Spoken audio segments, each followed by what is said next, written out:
Hare Nama Hare Nama eva kevalam Kalo nasteva nasteva nasteva gatiranyata.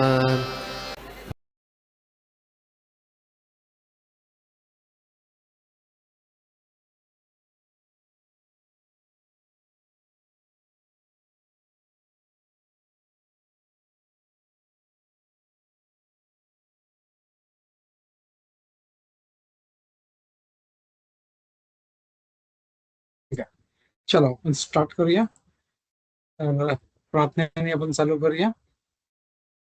नमो विष्णुपादाय कृष्ण प्रेष्ठाय भूतले श्रीमते भक्ति वेदांत स्वामिनिति नामिने नमस्ते सारस्वते देवे गौरवाणी प्रचारिणे निर्विशेष शून्यवादी पाश्चात्य देशतारिणे जय श्री कृष्ण चैतन्य प्रभु नित्यानंदा श्री अद्वैत गदाधर शिवासादि गौरभक्त वृंदा हरे कृष्णा कृष्ण कृष्ण हरे हरे हरे राम राम राम हरे हरे.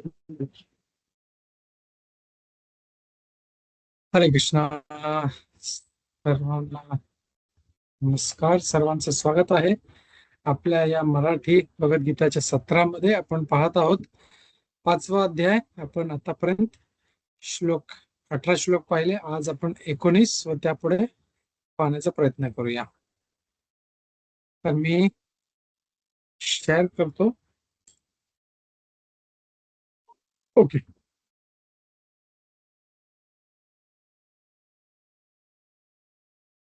ठीक आहे.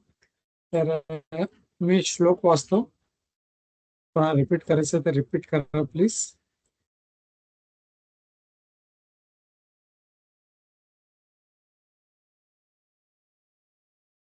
मी श्लोक वाचतो.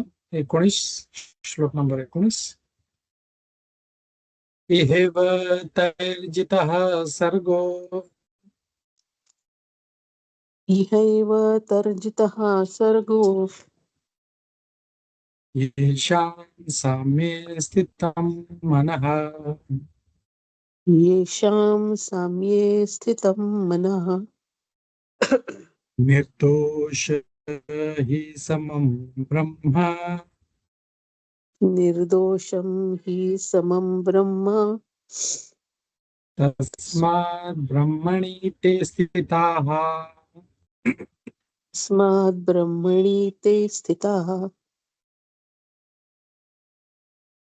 मी पूर्ण श्लोक एकदा म्हणतो. इहैव तैर्जितः सर्गो येषां साम्ये स्थितं मनः निर्दोषं हि समं ब्रह्म तस्मात् ब्रह्मणि ते स्थितम्.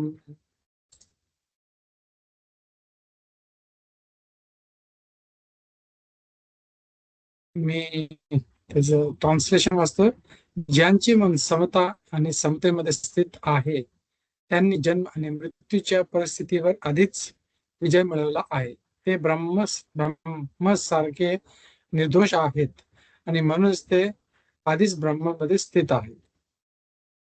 तर इथे काय सांगितलं आहे की ज्यांचे मन सम आहेत आणि त्यांनी जन्म आणि मृत्यू परिस्थितीवर आधीच जे सम झाले आहेत त्यांनी जन्म मृत्यू विजय मिळवलेला आहे आणि ते ब्रह्मसारखे आहेत आणि त्यांनी त्या स्थितीपर्यंत पोहोचले आहेत.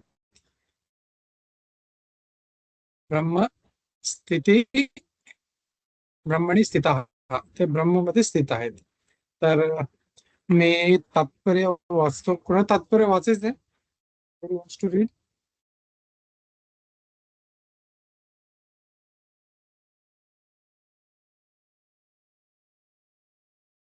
ओके, मी क्विकली वाचतो. वर उल्लेख केल्याप्रमाणे मनाची समता ही आत्मसाक्षात्काराचे लक्षण आहे. ज्यांनी प्रत्यक्षात अशा अवस्थेत पोहोचले आहे त्यांनी भौतिक परिस्थितीवर विशेषतः जन्म आणि मृत्यूवर विजय मिळवला आहे. असे मानले पाहिजे. जोपर्यंत एखादी व्यक्ती या शरीराशी ओळख निर्माण करते तोपर्यंत त्याला बद्ध आत्मा मानले जाते. परंतु आत्म साक्षात्काराद्वारे समतेच्या अवस्थेत पोहोचताच तो बद्ध जीवनातून मुक्त होतो. दुसऱ्या शब्दात त्याला भौतिक जगात जन्म घेता येत नाही, परंतु त्याचा मृत्यूनंतर तो आध्यात्मिक आकाशात प्रवेश करू शकतो. परमेश्वर निर्दोष आहे कारण तो आकर्षण किंवा द्वेषापासून मुक्त आहे. त्याचप्रमाणे जेव्हा एखादा जीव आकर्षण किंवा द्वेषापासून मुक्त असतो तेव्हा तो देखील निर्दोष आणि आध्यात्मिक आकाशात प्रवेश करण्यास पात्र बनतो. अशा व्यक्तींना आधीच मुक्त मानले पाहिजे आणि त्यांची लक्षणे खालील वर्णन केली आहेत. तर या श्लोकामध्ये आज भगवान आपल्याला काय संदेश देत आहेत, तिथे ते म्हणत आहेत की, एक मिनिट,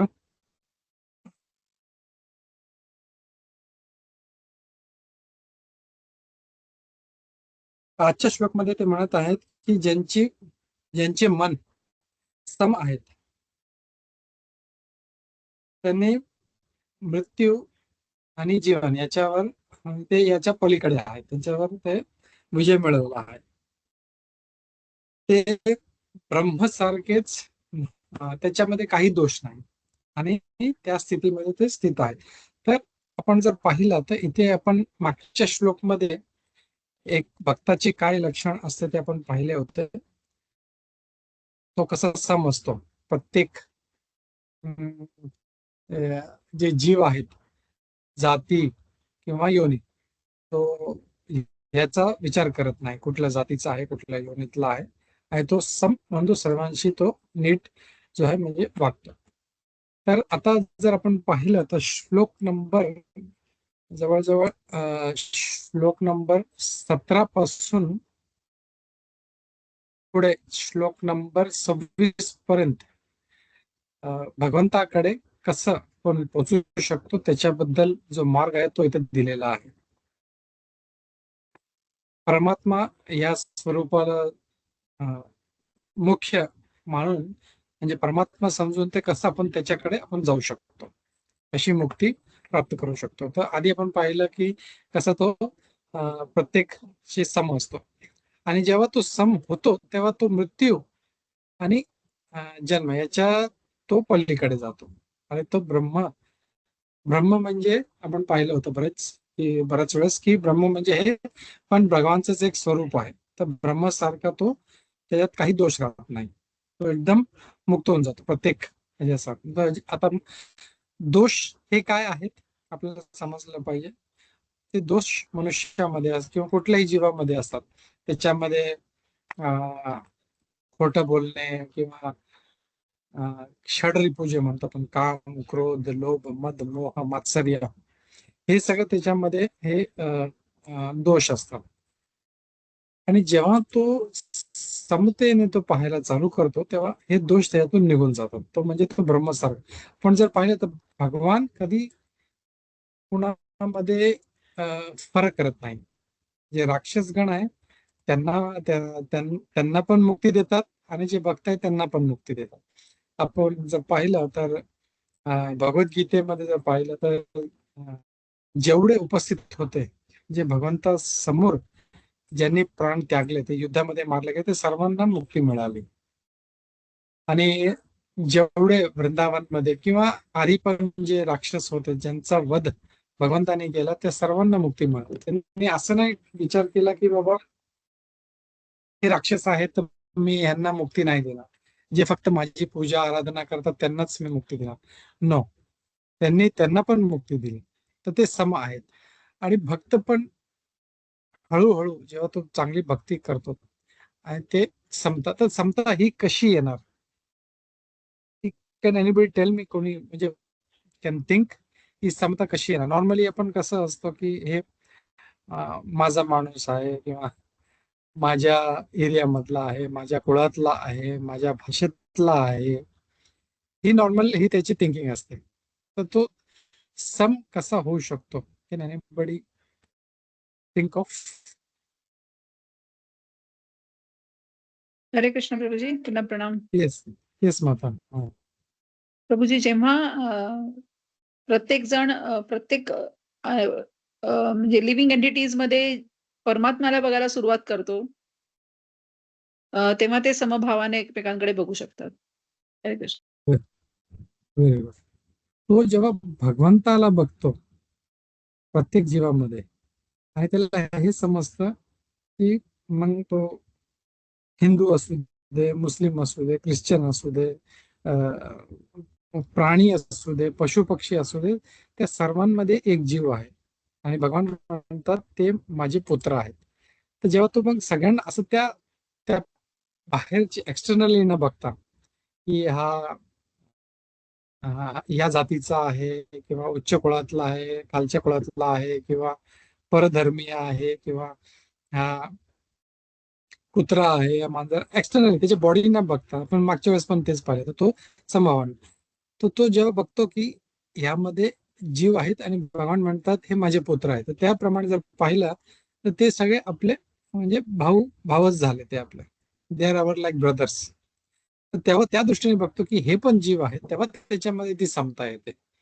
तर ही समता एक आपल्याला फरक समजतो की म्हणजे हे जे असमता आहे, म्हणजे हे जे काय म्हणतात डिफरन्शिएशन आहे, लोक का करतात, अरे हा माझ्या प्रांतातला आहे, हा मराठी आहे, हा तमिलियन आहे, तर लगेच फरक करतात. ओ अरे नाही नाही, हा माझा माणूस नाही, हा माझा माणूस आहे, हा माझ्या गावातला माणूस आहे, किंवा हा परधर्मी आहे. डिफरन्शिएशन कुठून येतं? बिकॉज ऑफ अवर बॉडी, आपल्या शरीरामुळे. आणि आध्यात्मिक म्हणजे त्यामध्ये मार्गावर पुढे जायचं असेल तर सगळ्यात पहिलं हे जे बॉडीली कन्सेप्शन आहे की मी हे शरीर आहे हे सोडावं लागेल.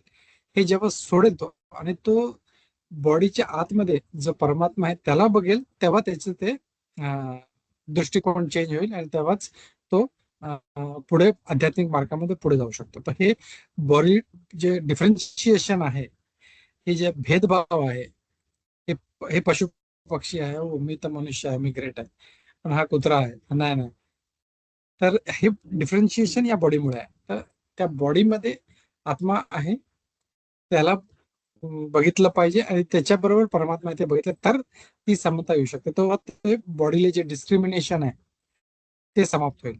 तर त्याच्यासाठी सम होण्यासाठी एक तर भगवंताला पाहावं लागेल, दुसरं की हे जे शरीर आहे ह्याला जे बॉडी डिफरन्शिएशन आहे ह्याला काढलं पाहिजे. तर हे आपल्याला प्रभुपादजी इथे तात्पर्यामध्ये सांगत आहे. तात्पर्यामध्ये सांगतात की मनाची समता ही आत्मसाक्षात्काराची लक्षण आहे. इट इज व्हेरी इम्पॉर्टंट की जो आत्मसाक्षात्कारी व्यक्ती आहे तोच ही समता जे आहे त्याच्यामध्ये येते. आणि ज्यांनी प्रत्यक्षात या अवस्थेत पोहोचलाय त्यांना भौतिक परिस्थितीवर त्यांनी खास करून जन्म आणि मृत्यू यावर विजय मिळाला आहे. प्रभुपाद सांगतात जोपर्यंत एखादी व्यक्ती या शरीराशी ओळख निर्माण करते, म्हणजे ओ मी ब्राह्मण आहे, हा शूद्र आहे, मी हिंदू आहे, हा मुस्लिम आहे, हा ख्रिश्चन आहे, किंवा मी मनुष्य आहे, हे पशु पक्षी आहेत, हे बॉडीली कन्सेप्शन जोपर्यंत तो काढत नाही, तो स्वतःची शरीराशी ओळख करतो, तोपर्यंत ते फरक राहणार. तर हे आपल्याला हा फरक पण काढला पाहिजे. जोपर्यंत एखादी व्यक्ती या शरीराशी ओळख निर्माण करते, आणि भागवतम मध्ये खूप चांगला श्लोक आहे ते, व्हॉट इज दॅट श्लोक, स एव गोखरः. एक minute, I just tell you. खूप चांगला श्लोक आहे तो.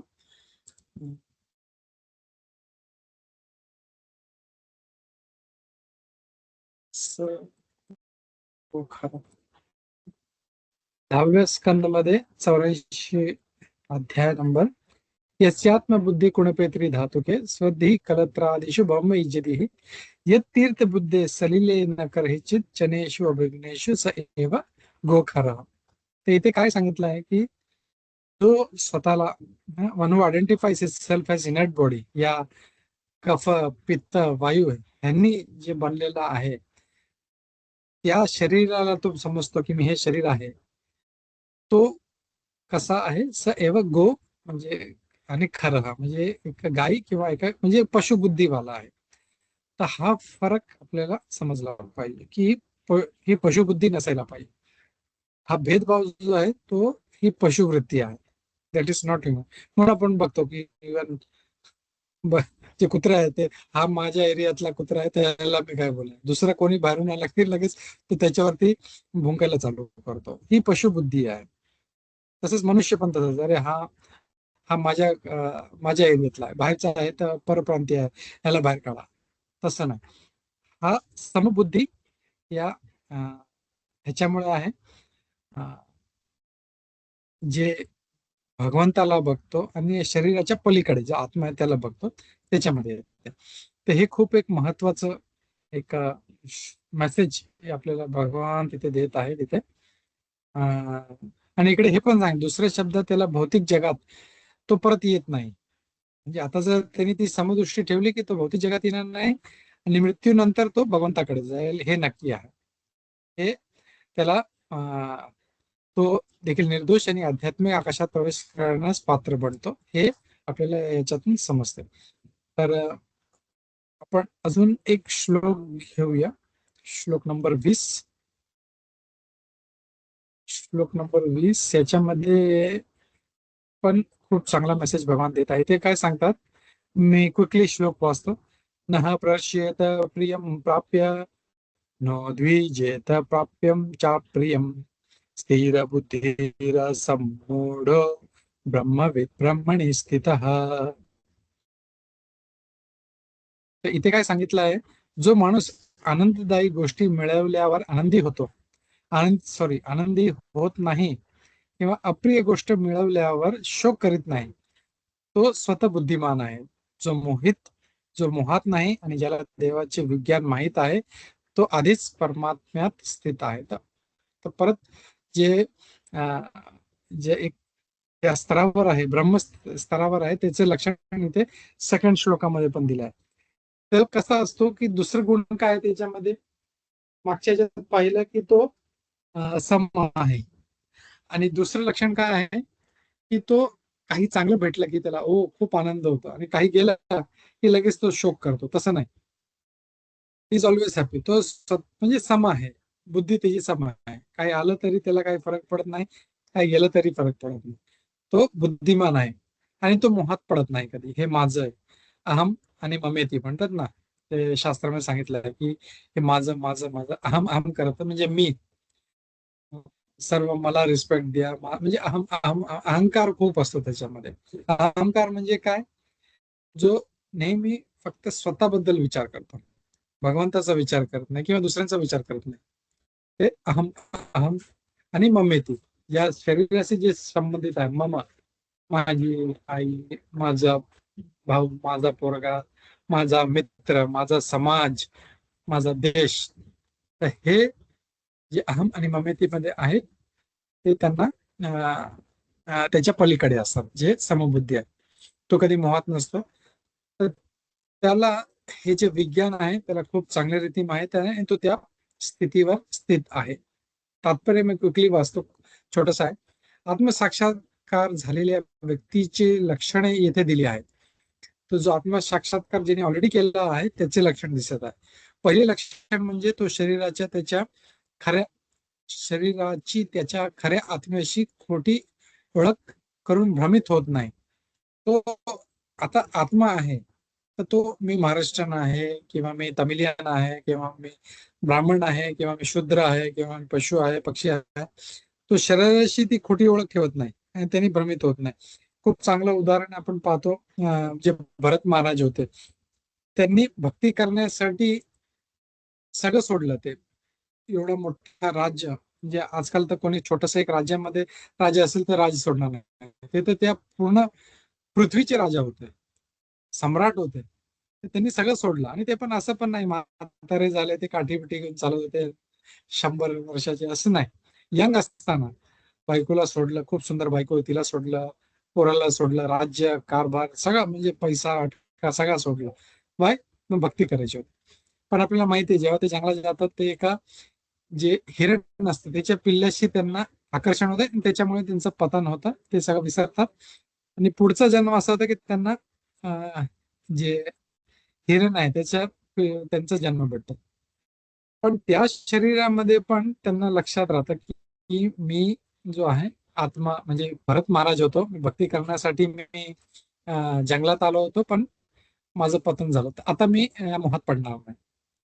तर शरीर मध्ये पण राहून पर त्यांचा जो बुद्धी होती ती भगवंताकडे होती. तर ते कधी त्या शरीराशी आपली खोटी ओळख ती करून ते भ्रमित होत नाही कधी, जसं जड भरत महाराज होते.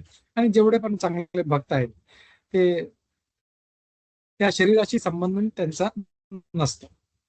तो पूर्णपणे जाणतो की हे शरीर नाही, त्या पुरुषोत्तम भगवंताचे अखंड भाग आहे.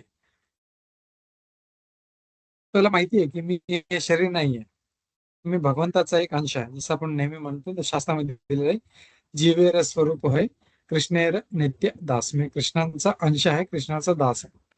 म्हणून तो काहीतरी मिळवण्यात आनंदी नाही आणि त्याच्या शरीराशी संबंध काही गमावल्याबद्दल तो शोक करत नाही. काही भेटलं तरी असं नाही त्याला आनंद होतो. थोडस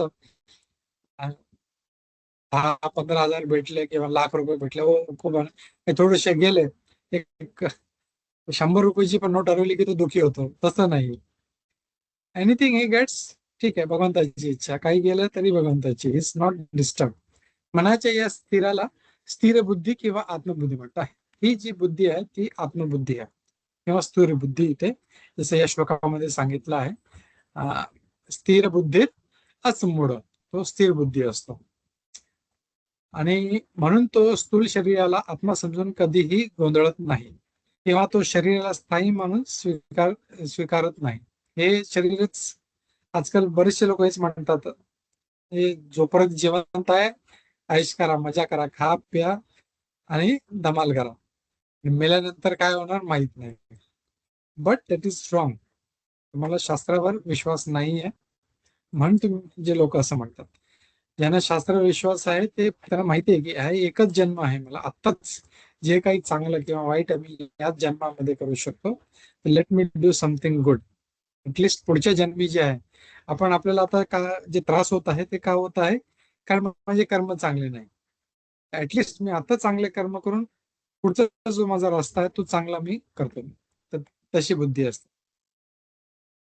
हे ज्ञान त्याला परम सत्याचे म्हणजे ब्रह्म, परमात्मा आणि भगवान यांचे संपूर्ण विज्ञान जाणून घेण्याची स्थिती उन्नत करते.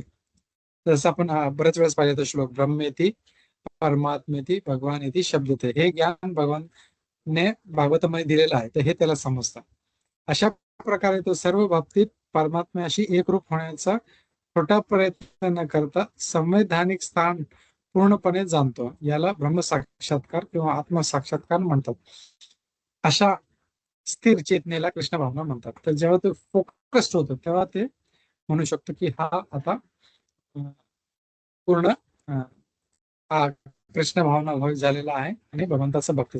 आणि त्या परिस्थितीवर पोचल्यावर मग तो पुढे भगवंताकडे आरामशीर जाऊ शकतो. त्यासाठी आपण पाहिलं, एक समभाव लागेल आणि शरीराच्या पलीकडे व्हावं, नॉट रिलेटेड टू बॉडी, अहम आणि ममतेच्या बाहेर त्याला पडावं लागेल. तर या मेसेज भरून मी इथे थांबतो. कोणाला काही प्रश्न असतील तर आपण घेऊया. आय एम शुअर प्रश्न असतील. हरे कृष्ण.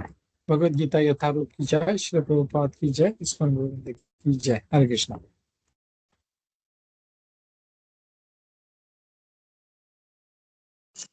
प्रभुजी, लास्ट सेंटेन्सचा अर्थ नाही कळला. तो सर्व तऱ्हेने ब्रह्माशी एकरूप होण्याचा मिथ्या प्रयत्न न करता आपल्या स्वरूप स्थितीला पूर्णपणे जाणतो. म्हणजे ओके ओके. तर इथे सांगितलं आहे की तो कधी, एक मिनिट, भगवंताशी एकरूप होण्याचा प्रयत्न करत नाही. जसं आपण बरेच वेळेस पाहिलं, काही लोक आहेत जे निराकारला मानतात. त्यांचं आहे की ते पण ब्रह्म आहे, मी पण ब्रह्म आहे, तर मी त्याच्यामध्ये लीन होईल आणि मी पण भगवान होईल. तर हा जो प्रयत्न आहे तो खोटा आहे आणि ते कधी म्हणजे पॉसिबल नाही. आपण भगवद्गीतामध्ये दुसऱ्या अध्यायामध्ये ऑलरेडी पाहिजे, आत्म्याचा जो आकार आहे तो कधी चेंज होत नाही. अविकार्योयम उच्यते, ते भगवान 2-3 वेळेस बोलले.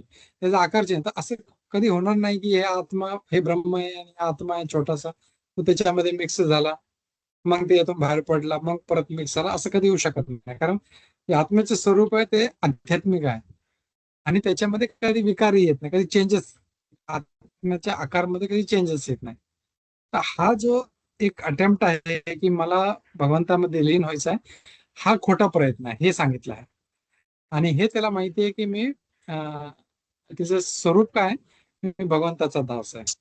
जसं एक उदाहरण आहे, ते आपण किती पाहिलं होतं की जसं एक हिरवं झाड आहे, लांबून कोणी पाहिलं, एक हिरवा पोपट आला आणि त्याच्यामध्ये गेला, असं वाटेल हो हा हिरवा पोपट होता, हे हिरवं झाड आहे, त्याच्यामध्ये लीन झाला, पोपट संपला.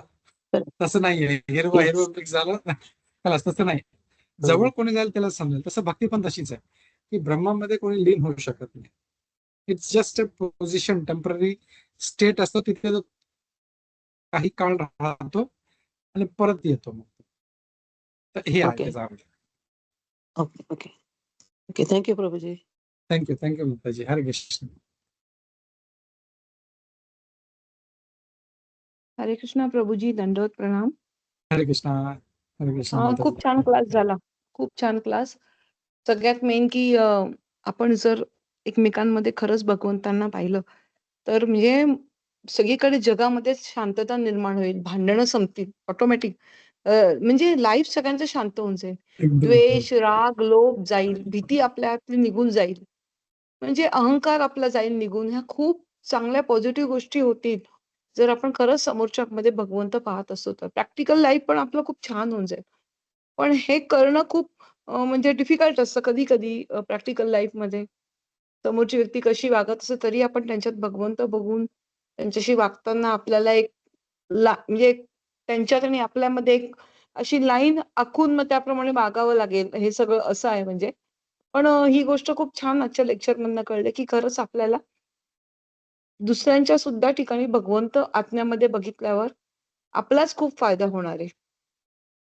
हरे कृष्ण.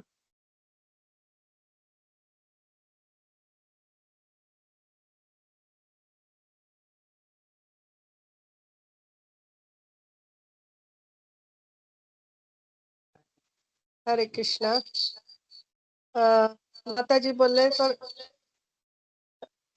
प्रभुपादजींची आठवण आली की जेव्हा प्रभुपादजी हे सगळं प्रचार करत होते तेव्हा त्यांना पण सांगितलं होतं. आणि तेव्हा आपलं भारत देश स्वतंत्र व्हायचं सगळी चळवळ चालू होती. तर प्रभुपादजींना बोललं होतं तुम्ही त्याच्यामध्ये सामील व्हा. तर प्रभुपादजी बोलले हे सगळे जे आहे त्यांना प्रेमाची गरज आहे, भक्त बनवण्याची गरज आहे, नाहीतर हे सगळ्या युद्धामध्ये. तर प्रभुपादजी तेव्हा तेच सांगत होते की म्हणून ते बाहेर गेले आणि त्यांनी तिकडं भक्तांना सगळ्यांना निर्माण केलं. त्यांनी तेव्हा त्याच्यामध्ये युद्धामध्ये सामील नाही झाले. तर सगळ्यांना असं वाटलं की असं काय, म्हणजे ह्यांनी देशाला स्वतंत्र करायचं होतं त्याच्यावरती जास्त भर न देता प्रसाराकडे. तर हे जेव्हा आपण सारखी ती स्टोरी ऐकतो ना की जे एक छोटा मुलगा ते जत्रेमध्ये गेलेला असतो आणि तो आपल्या पित्याचा हात सोडून पळत असतो, तो दुसरा माणूस आणून त्याला काहीतरी कॅन्डी वगैरे देतो, तो खातो आणि खुश होईल. पण एक माणूस असतो तर त्याचा हात पकडून त्याला आपल्या पित्याकडे घेऊन जातो. ते प्रभुपादजींनी तसंच केलं की त्यांना हे सगळे आत्मे त्यांना तिथून भगवंताच्या घरी कसं जायचं ते मार्ग दाखवला. हरे कृष्ण. खूप छान माताजी, खूप छान बोललात तुम्ही आणि बरोबर एकदम. या करेक्ट. हे आहे. आणि समभाव जसं तुम्ही बोलला ना माताजी, समभाव येणं इतकं सोपं नाही. It's very difficult. समजा कोणी माझा अपमान करत आहे किंवा कोणी भेदभाव करत आहे, जसं बाबा हा आमच्यामध्ये नको आहे किंवा ह्याला बाहेर ठेवा किंवा व्हॉट एव्हर इट इज. आज आपण पाहत आहोत भावभावामध्ये प्रॉपर्टीसाठी, पैशासाठी किती भांडणं होत आहे. And it's all going. का? कारण ती बॉडीली कन्सेप्शन आहे. की माझ्यासाठी सगळं अहंकार जो आहे म्हणजे अहम, मला मला मला जे पण आहे सगळं मला पाहिजे. तर ते बॉडीली कन्सेप्शन असल्यामुळे, देहात्म बुद्धी असल्यामुळे सगळं त्याला पाहिजे आणि त्याच्यामुळे तो मग तो दुसऱ्यांवरती अत्याचार करतो किंवा तो भेदभाव करतो आणि अं, हे सगळं फरक करत असतो. पण जेव्हा तो फोकस्ड होतो, भक्तीमध्ये येतो, आपण पाहिलं की भक्तीमध्ये आलं की त्याला जास्त फरक पडत नाही. कोणी त्याला आदर केला तरी काही फरक पडत नाही, अपमान केला तरी फरक पडत नाही आपला. बस, हरे कृष्ण. तर ते समभाव खूप येणं खूप सोपा नाहीये, ते डिफिकल्ट. पण त्या मूड मध्ये हळूहळू आपल्याला ते आलं पाहिजे ते. आणि हे आपण पाहिलं जसं आजच्या श्लोकामध्ये एक पहिलं तर सम होण्यासाठी जे शरीराशी संबंध आपल्याला तोडला पाहिजे, की शरीराच्या पुढे आपलं गेलं पाहिजे, पलीकडे गेलं पाहिजे. शरीरमध्ये आत्मा आहे, त्याला पाहिजे. आणि अहम आणि ममती ह्याच्यातून जर बाहेर पडलं तर सम होणं खूप इझी होऊन जाईल. It will become easy. हरे कृष्ण. प्रभूजी असंच ऑन अ लाइटर साईड, जसं मुलं चुकतात तेव्हा आपण त्यांना एक धपाटा घालतो आणि ब्रिंग देम ऑन लाईनीवर आणतो. तशी मोठी जी वागतात त्यांना कोण धपाटे घालणार? वी सफर ना. त्यांना कोणतरी धपाटा घालणारा असायला हवा. On a lighter note. माझं करेक्ट काय करेक्ट. म्हणजे लॉजिक नाही, मग तुमचं आता करेक्ट एक होतं. एक एक सांगू ऍक्च्युली, कर्म फिलॉसॉफी तशीच आहे. आणि आता हे तुम्ही मी रेकी हिलिंग वगैरे करतो त्याच्यामुळे हे फंडे अजून क्लिअर झाले मला. नॉर्मली जेवढी केसेस येतात ना, त्यांना असं वाटतं मला खूप त्रास आहे, मला ह्याने त्रास दिला, म्हणजे त्याने त्रास दिला, असं झालं. म्हणजे ते ते विक्टिम कॉन्शियसनेस मध्ये असतात की माझ्यावरती खूप अत्याचार होते. पण ऍक्च्युअल जेव्हा आपण त्यांचे पास्ट लाईफ बघतो, त्यांचे मागचे बघतो, तर त्याने किती त्या व्यक्तीवर अत्याचार केलेला होता, म्हणून तो आता तो बदला घ्यायला आलेला आहे. आपल्याला ते सगळं लक्षात नसतं. आपल्याला फक्त वाटतं की अरे माझ्यावरती खूप अत्याचार होतो, मला त्रास देत आहे. तर दॅट इज गोइंग ऑन. आपण जर पाहिलं तर for each and every action there is equal and opposite reaction. आज मी कोणाला एक लाफा मारला, पुढच्या जन्मी तो येऊन मला एक लाफा मारला, आणि हे सायकल चालत राहणार. करेक्ट तर करेक्ट. बुद्धिमानी आता कुठे आहे, त्यांनी एक लाफा मारला की मला ठीक आहे बाबा, ओके, हरे कृष्ण, आणि त्यातून बाहेर पडायचं. तर तो सायकल तिकडे ब्रेक होईल. नाहीतर will keep on going in that cycle. म्हणजे या मी त्याचा वाईट करणार, तो माझा वाईट करणार, मी त्याचा वाईट करणार, आय तो नो. माझा. तर हे circle will keep on going, आणि हे 84 लाख योनीमध्ये आपण फिरत बसूया. या बेस्ट आहे की वी शुड फोकस. हा ठीक आहे, एक मारलं तरी गप्प बसायचं, एकदा दोनदा ठीक आहे. सो वी शुड एक्सेप्ट, हे माझे कर्म आहेत काहीतरी, ठीक आहे, ओके. आणि नॉर्मली भक्त लोक असं म्हणतात जस्ट की आधी आम्ही खूप चांगले होतो, भक्तीमध्ये आल्यापासून आम्हाला अजून त्रास होतोय. लोक म्हणजे म्हणजे असं वाटतं अजून दुखाव वाढलं. पण ट्रू ट्रू. तसं नाही आहे ना. करेक्ट. बरेचशा लोकांनी कडून ऐकलं. पण व्हॉट इज हॅपनिंग, की भगवंताला असं वाटतं की ह्या व्यक्तीने लवकरात लवकर ह्याच्यातून निघालं पाहिजे. तर जसं अ, एका व्यक्तीला समजा एक म्हणजे फॉर एक्झाम्पल एक कैदी आहे, त्याला 10 कोडे मारायचे असतील, पण त्या जेलरला त्याला बाहेर काढायचं असेल त्याच्यातून, तर त्याला ह्या शिक्षेसाठी 10 कोडे, त्या शिक्षेसाठी 5 कोडे, त्या शिक्षेसाठी तो सगळे एकत्रच देतो त्याला आणि बोलतो जा बाबा लवकर इथून तो. नाहीतर परत त्याला तो बाहेर जाणार, परत येणार, परत 10 वर्ष राहील, परत जाणार, परत येईल. तर भगवान किंवा भक्ती जी आहे, आणि फायनली इफ यू सी भगवान काय म्हणतात, भगवान भगवद्गीतेमध्ये काय म्हणतं, भगवद्गीता क्रक्स काय, अहम तहम सर्व पापेभ्यो मोक्षयिष्यामि मा शुचः. मी तुमचं पाप सगळं घेऊन टाकेन. तर भगवंतावरती विश्वास ठेवला पाहिजे. आज मला एक कोणी मारले आहेत, I was suppose to get 100. पण मला एकावरती माझं काम ओके. भागलं, माझं काम भागतंय, and we should be happy, चलो ठीक आहे. अँड स्लोली स्लोली जेव्हा ती मेंटॅलिटी निर्माण होते, मग तो माणूस तो सम होईल आणि भक्तीमध्ये पण पुढे जाईल. माताजी, Hare Krishna. Should I correct my husband or not if he is angry? नाही नाही, I on a serious note now, की आणि या तो खूप फ्रेंडली डिस्टर्ब बेस. होतो आणि मी सॉरी माताजी. सांगते त्याला की अरे नको लक्ष देऊस, तू तुझी पापा वाढवतोयस. तर आणखीन करेक्ट. चिडतो तो. नाही, इट हॅपन्स. म्हणजे तेच मी बोललो ना, की जसं अर्चना माता, इट इज नॉट इझी. कारण लोक Not विक्टिम easy. कॉन्शियसनेस मध्ये असतात की माझ्यावर अत्याचार होत आहे, मला रिटेलिएट केलं पाहिजे, I should fight back. But until unless जेव्हा तो भक्तीमध्ये येत नाही, त्याला ही फिलॉसॉफी समजत नाही, त्याला कर्म समजत नाही की what ever is happening is because of my past कर्म. हे Okay. जे काय होतंय it is because of my past कर्म. म्हणजे आज कोण मला एक मारत आहे कारण मी त्याच्यावर खूप अत्याचार केलाय. आता Okay. काही Okay. केसेस आता जे एक आले होते त्याचा ही लॉस्ट ऑलमोस्ट त्याचं पुरा आयुष्याचं जे कमाई होते सगळी गेले, एव्हरीथिंग ही लॉस्ट. खूप तो शिव्या अरे द्यायचा बापरे. की माझे पैसे गेले. पण जेव्हा ऍक्च्युअल जेव्हा ते केसमध्ये पाहिलं त्याच्या मागच्या जन्म he has done lot of wrong. He must have त्यांच्याकडून cheated somebody. ज्यांनी घेतले त्याच्यावर खूप अत्याचार केला, त्याचे पैसे घेतले होते. Okay. तो आपण कर्म फिलॉसॉफी तेच आहे की जे आहे ते आपल्याकडे परत येणार. ना जैसा बोगे वैसा पाओगे, तेच येणार. Correct. भगवान अत्याचारी नाही आहे, भगवान Yes. इक्वल आहे.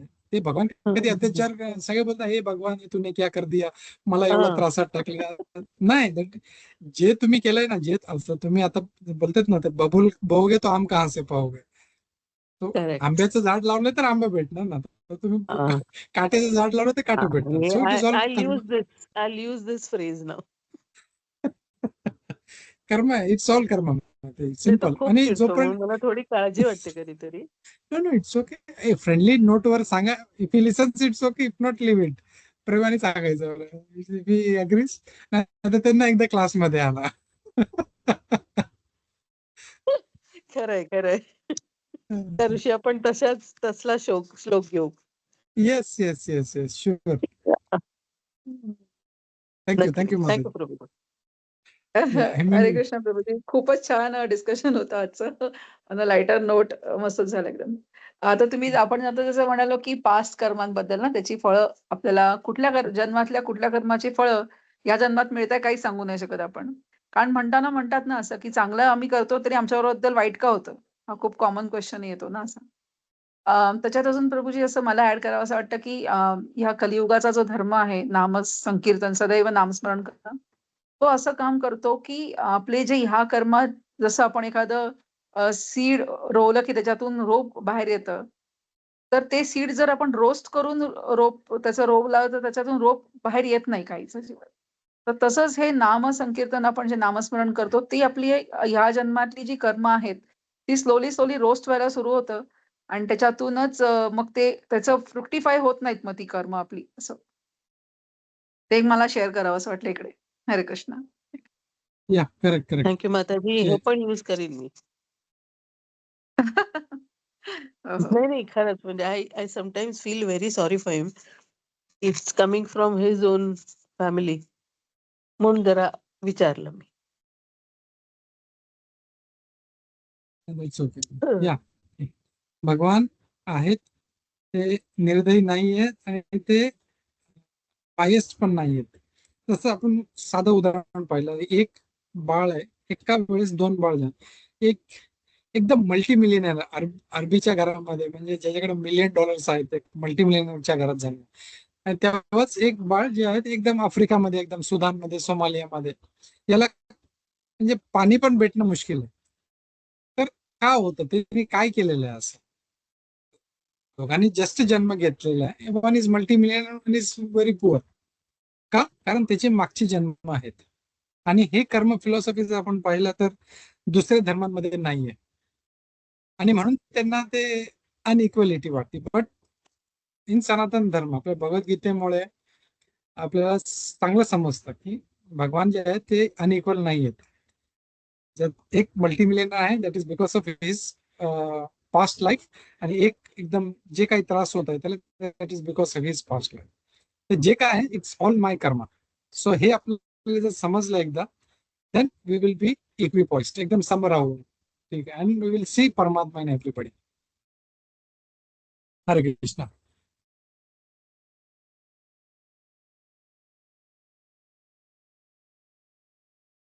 ठीक आहे, चला, थँक्यू, खूप खूप धन्यवाद. खूप चांगलं डिस्कशन पण झालं. तर पुढच्या आठवड्यात भेटूया आपण. श्लोक नंबर आज पाहिला 18-19. नाही 19-20, तर आपण पुढच्या ह्याच्यात 21 पाहूया. तर आता जे ऑलमोस्ट म्हणजे 27व्या श्लोक पर्यंत भगवान जे जे समभावात राहून परमात्म्याकडे पाहतात, त्यांना मुक्ती पाहिजे, त्यांची काही लक्षणं आहेत ते आपल्याला दिसून येतील हळूहळू. हरे कृष्ण. भगवद्गीता यथारूप की जय. श्रील प्रभुपाद की जय. जय हरे कृष्ण. जय